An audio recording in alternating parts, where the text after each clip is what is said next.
আসসালামু আলাইকুম। বাংলাদেশ বেতার রংপুর। স্থানীয় খবরে আমন্ত্রণ জানাচ্ছি শাহানা রেজা। আজ সৌদি আরবে শুরু হয়েছে পবিত্র হজের মূল আনুষ্ঠানিকতা। পবিত্র হজ পালনের উদ্দেশ্যে মক্কায় ইতিমধ্যেই অবস্থান করছেন লাখ লাখ মানুষ। পবিত্র হজ পালন করতে ধর্মপ্রাণ মুসলমানগণ গতকাল সৌদি আরবের মিনার উদ্দেশ্যে রওনা হন। মক্কার মসজিদুল হারাম থেকে মিনায় তারা গাড়িতে বা হেঁটে যান। হজের অংশ হিসেবে তারা মিনা, আরাফাত ও মুজদালিফায় অবস্থান করছেন। ধর্মপ্রাণ মুসলমানগণ ৮ই জিলহজ মিনায় সারাদিন থাকবেন।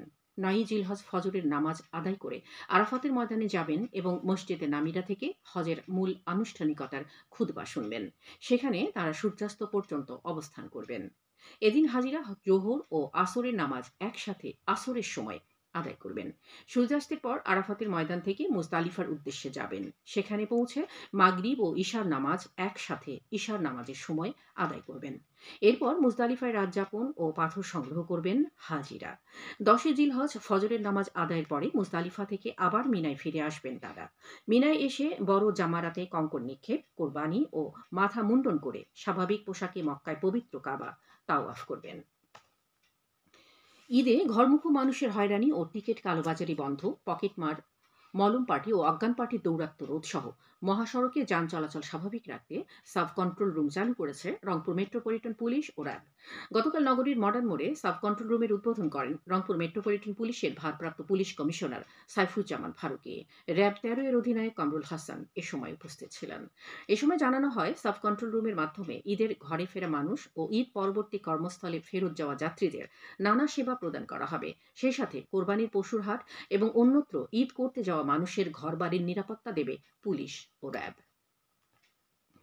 রংপুরে চামড়া সংরক্ষণে করণীয় বিষয়ে গতকাল ব্যবসায়ীদের সাথে জেলা প্রশাসনের মতবিনিময় সভা অনুষ্ঠিত হয়েছে।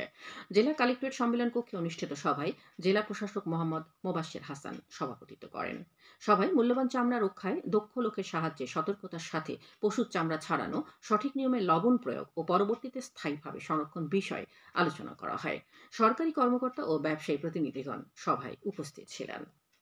রংপুর জেলা কালেক্টরেট চত্বরে ভূমি সেবা সপ্তাহ উপলক্ষে আয়োজিত কর্মসূচি গতকাল শেষ হয়েছে। সমাপনী অনুষ্ঠানে জেলা প্রশাসক মোহাম্মদ মোবাশ্বের হাসান প্রধান অতিথি ছিলেন। প্রধান অতিথির বক্তৃতায় তিনি বলেন, ভূমি সেবা সপ্তাহের মাধ্যমে অনলাইনে ভূমি উন্নয়ন কর প্রদানে সহায়তা করার পাশাপাশি ভূমি উন্নয়ন কর সম্পূর্ণভাবে অনলাইনে গ্রহণ করার বিষয়টি প্রচার করা হয়েছে। এছাড়াও মাঠ পর্যায়ে চলমান জরিপ কার্যক্রম বিষয়ে গণশুনানি, আপত্তি ও আপিল দাখিল নিষ্পত্তির কার্যক্রম গ্রহণ ও রেকর্ড হস্তান্তরের মতো বিষয়ে সেবা প্রদান করা হয়েছে বলে জানান তিনি। লালমনিরহাটের ৫টি উপজেলার বিভিন্ন হাটে কোরবানির প্রাণী কেনাবেচা জমে উঠেছে। জেলার ১৫টি স্থায়ী ও ৭টি অস্থায়ী হাটে পাওয়া যাচ্ছে নানা জাতের গরু ও ছাগল। এর বেশিরভাগই গৃহস্থদের বাড়িতে লালন পালন করা। জেলায় এবার কোরবানিযোগ্য প্রাণীর সংখ্যা ১,৮৫,৩৫৪টি। স্থানীয়দের চাহিদা মিটিয়ে দেশের বিভিন্ন প্রান্তে চলে যাচ্ছে এসব প্রাণী। প্রাণীর স্বাস্থ্যসেবা নিশ্চিতে জেলার বিভিন্ন হাটে ১৩টি স্বাস্থ্য ক্যাম্পের ব্যবস্থা করেছে প্রাণী সম্পদ অধিদপ্তর। জয়পুরহাটের খেতলালে গণিত, বিজ্ঞান অলিম্পিয়াড এবং বাংলা বানান প্রতিযোগিতা অনুষ্ঠিত হয়েছে। গতকাল খেতলাল সরকারি পাইলট মডেল উচ্চ বিদ্যালয় কলেজে উপজেলার বিভিন্ন শিক্ষা প্রতিষ্ঠানের ৪ শতাধিক শিক্ষার্থীদের অংশগ্রহণে এই প্রতিযোগিতা অনুষ্ঠিত হয়। এতে প্রতিটি বিভাগে সেরা ৫ জন করে ৪টি বিভাগে মোট ২০ জন মেধাবীকে পুরস্কৃত করা হয়। প্রতিযোগিতা শেষে উপজেলা নির্বাহী অফিসার আফতাবুজ্জামান আল ইমরান বিজয়ীদের হাতে পুরস্কার তুলে দেন। রংপুরের গঙ্গাচড়ায় দরিদ্র ও মেধাবী শিক্ষার্থীদের মধ্যে বিনামূল্যে বাইসাইকেল বিতরণ করা হয়েছে। গতকাল উপজেলা চ্যাংমারি মান্দ্রাইন দ্বিমুখী উচ্চ বিদ্যালয় প্রাঙ্গণে আয়োজিত অনুষ্ঠানে উপজেলা নির্বাহী অফিসার নাহিদ তামান্না প্রধান অতিথি ছিলেন। অনুষ্ঠানে রাজবল্লভ উচ্চ বিদ্যালয় এবং চ্যাংমারি মান্দ্রাইন দ্বিমুখী উচ্চ বিদ্যালয়ের নির্বাচিত ২৮ জন শিক্ষার্থীকে বাইসাইকেল প্রদান করা হয়। পবিত্র ঈদুল আজহা ও সাপ্তাহিক ছুটির কারণে কুড়িগ্রামের রৌমারী উপজেলা নতুন বন্দর ল্যান্ড পোর্টে আজ থেকে ২২শে জুন পর্যন্ত মোট ৯ দিন আমদানি রপ্তানি কার্যক্রম বন্ধ ঘোষণা করা হয়েছে। আমদানি রপ্তানিকারক সমিতি ও কাস্টমস ক্লিয়ারিং অ্যান্ড ফরওয়ার্ডিং অ্যাসোসিয়েশনের পৃথক বিজ্ঞপ্তিতে এ তথ্য জানানো হয়। আগামী ২৩শে জুন থেকে যথারীতি আমদানি ও রপ্তানি কার্যক্রম শুরু হবে। সবশেষে আবহাওয়া। আজ সন্ধ্যে ৬টা পর্যন্ত পূর্বাভাসে বলা হয়েছে, রংপুর, ময়মনসিংহ, কুমিল্লা এবং সিলেট অঞ্চলের উপর দিয়ে উত্তর-পশ্চিম দিক হতে ঘন্টায় ৪৫ থেকে ৬০ কিলোমিটার বেগে অস্থায়ীভাবে দমকা থেকে ঝোড়ো হাওয়া বয়ে যেতে পারে। সেই সঙ্গে বৃষ্টি অথবা বজ্রসহ বৃষ্টিপাতের সম্ভাবনা রয়েছে।